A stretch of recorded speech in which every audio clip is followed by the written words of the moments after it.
The kick's power comes from the torque generated by the rotation of the hips. It's the same principle that cracks a whip. Turning the hips just a few degrees forces the foot to travel a much greater distance and creates a lot of speed as it does. The longer the leg and quicker the rotation, the faster the kick. And unlike karate, Muay Thai fighters are also taught to strike with the hard bone of the shin. A Muay Thai kick can generate roughly the same force as a baseball bat, enough to crack a rib. It works like a point of a knife. All the force is magnified by being concentrated in a small, hard area. Even if the elbow doesn't deliver a knockout, it will almost always leave a nasty cut, and often getting in close neutralizes the opponent's weapon advantage. Then, in the clinch, we bring the power of the knee to bear. Unlike the kick, which relies on rotation to create power, the knee gets its power from leverage. Pulling our opponent down as we drive the knee up can deliver up to 2.5 tons of force, enough to lift a car. It's not the arms, but the legs that drive this. Like a piston, the explosive power of the legs is capable of generating hundreds of pounds of force, all to a very vulnerable area, the soft underside of the opponent's jaw. Like the Hanuman move, the flying knee relies on the explosive power of the legs. But rather than spread the power of our blow over two fists, it concentrates it into the spear point of the knee and combines it with the force of gravity. It's the equivalent of hitting our opponent in the chest with a sledgehammer. It works on a concept called the couple. Basically, it's two levers linked at a single fulcrum, the elbow lock. And it doubles the foot-pounds of torque you can generate when compared to a single-arm lock. There's more than enough force to flip an opponent to the mat or dislocate his elbow. Using the twisting motion of the torso to drive the strike, the business end of the hardwood fighting stick can quickly accelerate to more than 25 miles per hour. On contact with the skull, the energy is enough to cause a depressed fracture. It's the same injury-producing force as being hit in the temple by a hammer. Molly relies on something called a flexion moment imparted to the neck to do damage. An average man's neck can withstand about a 140 foot-pound flexion moment. Beyond that, soft tissue and even vertebrae can be crushed. By bringing your weight down fast, this move could easily deliver twice that amount of force.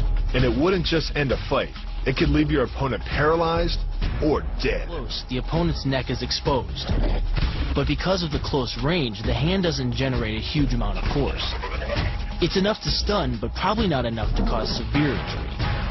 But replace the hand with a weapon, a stick or a knife, as you would in combat, and this could become a kill shot. The kick's power comes from the snap of the knee. The snap is created when the quadricep, the largest muscle in the body, contracts and pulls the tendon connecting to the foot over the knee. Using the knee as a pulley, the strength of the quad is enough to accelerate your foot to speeds close to 30 miles per hour. Because the area of impact is focused on a small part of the foot, it magnifies the force of the blow, making it capable of dropping 1,000 pounds of force on your head. It's like getting whacked in the head with a Louisville slugger. It works by taking the opponent's blow at an angle, which deflects the energy of the blow away from the vulnerable torso. The harder you block, the further his blow will be deflected, and the more open he'll be to a counter strike. Rotating your fist 180 degrees right before it strikes the intended target. The twisting snap of the arm maximizes the speed of the punch and magnifies the force of the blow by concentrating the impact on the first two knuckles of your hand.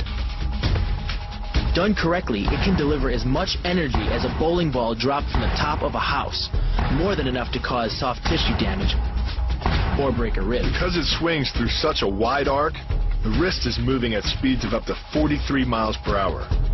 And since the radius doesn't deflect or compress nearly as much as a fist, it can deliver a staggering blow, like being hit with an axe hammer. This roundhouse kick is designed for maximum impact.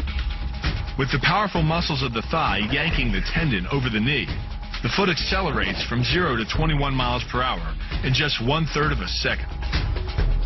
Combine that with the reinforced shoe, and this kick can drive the nose bone back up into the brain. It's aimed at the largest gland in the human body, the liver. A direct hit won't just bring an opponent down. It can rupture the gland, causing severe internal bleeding.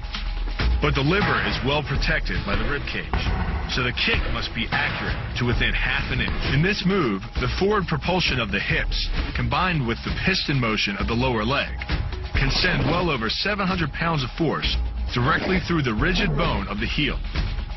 This impact won't just knock an opponent down. The force is enough to permanently damage his kneecap, leading with the near arm. The first jab travels the shortest distance to the opponent, so what it lacks in force, it makes up for in speed. The second punch, utilizing both the twist of the shoulders and the forward momentum of the kick, can carry over 4 times as much impact. And just a few hundred pounds of force to the temple is enough to cause a knockout. This move uses the same principle as a throw in judo, off-balancing your opponent and then using his momentum to send him down. But it's much more aggressive.